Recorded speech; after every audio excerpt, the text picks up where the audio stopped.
Good morning students. In this lecture 34th, we will discuss our next consequence of Lorentz transformation equations, and that is time dilation. So what is time dilation? So it is observed that the time interval between any two events recorded by an observer in the moving frame, that is S dash frame, it is always greater than the time interval recorded by an observer between the same two events in the rest frame. And it happens only when the V approaches to C. So at very high speeds, that is speeds approaches to the speed of light, in that case it is observed that the time interval between any two events recorded by an observer in the moving frame, it is always greater than the time recorded by an observer between the same two events in the rest frame. It means if you have any clock in the moving frame, that clock runs slow. That is why it will record less time. So what does this imply? This implies that the clock in the moving frame, it will appear to an observer in the rest frame that it runs slow. To an observer, जो observer rest frame में है उसको लगेगा कि जो moving frame की clock है वो स्लो चल रही है. इसीलिए मूविंग फ्रेम में जो टाइम इंटरवल आएगा किसी भी दो इवेंट्स का, वो ग्रेटर आएगा than the time interval between same two events in the rest frame. So यहाँ पे टाइम डायलेशन जो है, इसे अंडरस्टैंड करने के लिए we have considered two frames. So we have two frames of references, both are inertial frames, frame S and frame S dash, and this frame S dash is moving with uniform velocity V along x-axis with respect to inertial frame S, and here inertial frame S is a rest frame and this is a moving frame. So suppose we have a clock which is located in frame S dash at a distance x dash from the origin O dash of S dash frame, and this clock, it is stationary in this moving frame. It means if this frame is moving with velocity v and this clock, it is in rest in this frame S dash, तो ये जो clock है ये भी same velocity v से move करेगा. अगर ये S dash frame with respect to frame S v velocity से मूव कर रहा है और ये जो क्लॉक है ये रेस्ट पे है in this S dash frame, अब S डैश फ्रेम को ये क्लॉक रेस्ट पे तब लगेगा अगर ये क्लॉक भी सेम वेलोसिटी से मूव कर रहा होगा as that of frame S dash. So इस क्लॉक की वेलोसिटी जो है वो भी v होगी as compare to this inertial frame S. Now suppose कि हम किसी भी दो इंस्टेंट ऑफ टाइम पे टाइम नोट कर रहे हैं इस क्लॉक का. एक पहले इंस्टेंट पे नोट कर लिया और एक उसके बाद कुछ टाइम बाद एक सेकंड इंस्टेंट ऑफ टाइम पे टाइम नोट कर लिया कि कितना शो कर रहा है ये. तो suppose t1 dash and t2 dash, these are the times recorded by the clock in S dash. So what will be the time interval between these two times? What will be the time difference between these two times? It will be t2 dash minus t1 dash, and this will be the time interval between any two instant of times. This time difference, it will appear to an observer which is located in frame S dash. So this will be the time difference which will appear to an observer which is located in frame S dash and he is at rest in frame S dash. So then this time will be a proper time. So this time difference, suppose it is tau naught, so tau naught is the proper time and it is equal to t2 dash minus t1 dash, and suppose this as equation number 1. Now हम उसी clock को अगर frame जो rest frame है, rest frame S में से view करें, या सपोज जो ऑब्जर्वर है, एक और ऑब्जर्वर है जो रेस्ट फ्रेम एस में लाई कर रहा है, अगर वो रेस्ट फ्रेम एस वाला जो ऑब्जर्वर है, अगर उसी क्लॉक जो एस डैश में है, अगर उसको ऑब्जर्व करेगा, तो उसको क्या लगेगा कि जो दो इवेंट्स, एक t1 डैश पे हुआ है, एक t2 डैश पे हुआ है, तो according to the observer in frame S, rest frame S, what will be the time difference? So to the person और to the observer who is located in rest frame S, the time difference between those two events, it will appear longer than the proper time, and that is known as time dilation. So जो observer frame S में है, rest frame S में है, तो उसे लगेगा कि जो वो दो इंस्टेंट हैं जो S डैश के ऑब्जर्वर को T1 डैश और T2 डैश लग रहे हैं, वो S के ऑब्जर्वर को कितने लगेंगे? T1 and T2. सो उसे टाइम इंटरवल कितना लगेगा दोनों टाइम्स के बीच में? Tau, and it will be equal to T2 minus T1, and suppose this as equation 2. So now what we have to do is we have to find the relation between observed time and proper time. Proper time is the time interval between the two events recorded by an observer in the moving frame, the frame in which the clock lies, and this tau, it is the observed time observed by the observer in rest frame S, with respect to which this frame is moving with velocity v. So now we'll use the Lorentz transformations, and here we'll use inverse Lorentz transformations, and according to inverse Lorentz transformations of time, what is the relation between T1 and T1 dash? We know that T1 is equal to gamma, where this gamma is 1 upon root 1 minus v square by c square, as we have discussed in our previous videos. Gamma into T dash T1 dash plus v by c square x1 dash. And what will be the value of T2? Relation of T2 with T2 dash, it will be gamma T2 dash plus v by c square x2 dash. But clock is at a distance of x dash from origin O dash, and the same clock is recording time T1 dash and the same clock is recording time T2 dash at some other instant. It means this x1 dash and x2 dash, here this x1 dash, it is equal to x2 dash and it is equal to x dash. So T1 is equal to gamma T1 dash plus v by c square into x dash, and this T2, it is equal to gamma T2 dash plus v by c square into x dash. Now put both of these values in equation number 2, and observed time will be tau is equal to gamma, will be common from these two.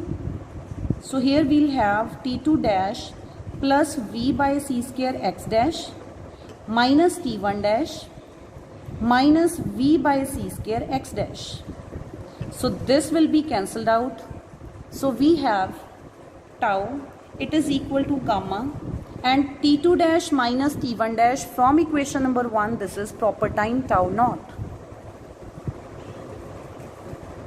And where gamma is equal to 1 by root 1 minus v square by c square. So this is the relation between observed time, observed from the rest frame, and proper time, time interval measured by the clock in the moving frame. So this is the relation between tau and tau naught. Now we know that as v approaches to c, it means in this expression, this whole term, it will approach to 1. Means its value will be like 0.99, 0.95. So this value, it will be less than 1.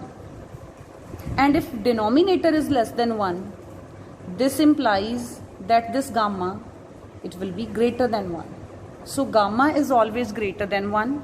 And if gamma is always greater than 1, we have tau is equal to gamma tau naught. If this gamma is greater than 1, it means this tau observed time from the rest frame, it will be greater than the proper time. And what will happen if the velocity of frame S dash, it is very small as compared to the speed of light? Then in that case, because v is very small as compared to c, then this v divided by c, it will be very small as compared to 1. And when we take square of the values which are smaller than 1, जब हम ऐसी values का square करते हैं जो 1 से less हैं, तो उनका स्क्वायर करने पे वो वैल्यूज और भी स्मॉलर हो जाती हैं. जस्ट लाइक आपके पास 0.9 है, ये जो 0.9 वैल्यू है इट इज स्मॉलर देन 1, और अगर आप इसका स्क्वायर करोगे तो ये बन जाएगी 0.81. मीन्स 0.9 जो था वो 1 से स्मॉलर था, लेकिन जब उसका स्क्वायर किया तो वो टर्म 0.9 से भी स्मॉल आई. So that is I am talking here that if v by c is very small as compare to 1, then जो इसका स्क्वायर होगा वो v by c से भी स्मॉल होगा और v by c 1 से स्मॉल है. It means we can ignore this term v square by c square. It means ये जो term v square by c square होगी, जब v बहुत स्मॉल होगी एज कम्पेयर टू c, तो ये टर्म जो है ये 1 के कंपैरेटिवली बहुत स्मॉल होगी. It means we can ignore this term. और अगर हम इस टर्म को इग्नोर करेंगे तो हमारे पास क्या आ जाएगा, that this tau it is equal to tau not. So in Newtonian mechanics, when v it is very small as compared to the speed of light, there is no time dilation.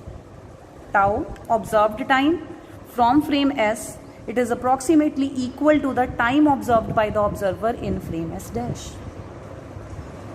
So now we also have the experimental evidence for this time dilation. So now what is this experimental evidence for the time dilation? And this experimental evidence, it has come from high energy particles in our atmosphere. So we know that cosmic rays, these cosmic rays, these enter into our atmosphere. Then what happens? Several other particles like pi mesons, which are also known as pions, mu mesons, which are also known as muons, and the students of first year, you will study about these elementary particles in your BSc final year particle physics. So far just consider these as high energy particles. These are very high energy particles having velocity approaches to the velocity of light. So these particles are highly unstable, and you all know that in your 10+2 you have already studied about radioactive particles or nuclear radiations, nuclear particles, elementary particles. So these are the elementary particles, very small particles which are highly unstable. And if these particles are unstable, we all know that unstable particles always decay into some other particle which are stable. So from experimental measurements, it is noted that the lifetime of these unstable high energy particles in flight is greater than their lifetime in a decay at rest. How? From the experimental measurements, it is noted that the lifetime of these muons, which are also known as mu mesons, which are at rest, it is 2 into 10 raised to power minus 6 seconds. So this is the lifetime of mu mesons at rest. And after this, after this much time, 2 into 10 raised to power minus 6, after spending 2 into 10 raised to power minus 6 seconds at rest, then these particles will decay. So what will be the distance covered by these mesons in this time of 2 into 10 raised to power minus 6 seconds? So what is the distance which every meson will cover before decaying? So distance, we know that it is speed into time. Speed is v approaches to c, it is approximately 0.998 c, approximately equal to c. It is not exactly equal to c, it just approaches to c, 0.998 c. And time, we already know that lifetime is 2 into 10 raised to power minus 6 seconds. After this much time in rest, these particles will decay. And the distance comes out to be 600 meters, that is 0.6 kilometers. So if there is no time dilation, then the lifetime of these mu mesons, it is just equal to this. After this much time, these will decay, and in this small time, they will just cover 0.6 kilometer distance. It means अगर वो इतने time में सिर्फ 0.6 kilometre जो distance है, इतना ही distance अगर cover करते हैं, तो वो हमारी अर्थ की जो सरफेस है उसके नियर तो होने नहीं चाहिए, क्योंकि अगर वो ऊपर से आ रहे हैं कॉस्मिक रेज ऊपर से आ रही हैं, और जब वो हमारे एटमॉस्फेयर के साथ इंटरेक्ट करेंगी तो ये जो पाई मेसॉन्स और म्यू मेसॉन्स जो हैं, हाई एनर्जी पार्टिकल्स, ये प्रोड्यूस होंगे। और ये जो हाई एनर्जी पार्टिकल्स हैं, अगर ये डिके होने, इनका लाइफ टाइम क्या है, सिर्फ इतना, उसके बाद ये क्या कर जाएंगे, डिके। और अगर कोई टाइम डायलेशन नहीं है तो ये सिर्फ इतने टाइम के लिए एग्जिस्ट कर रहे हैं, तो उतने टाइम में ये सिर्फ इतना डिस्टेंस कवर करेंगे।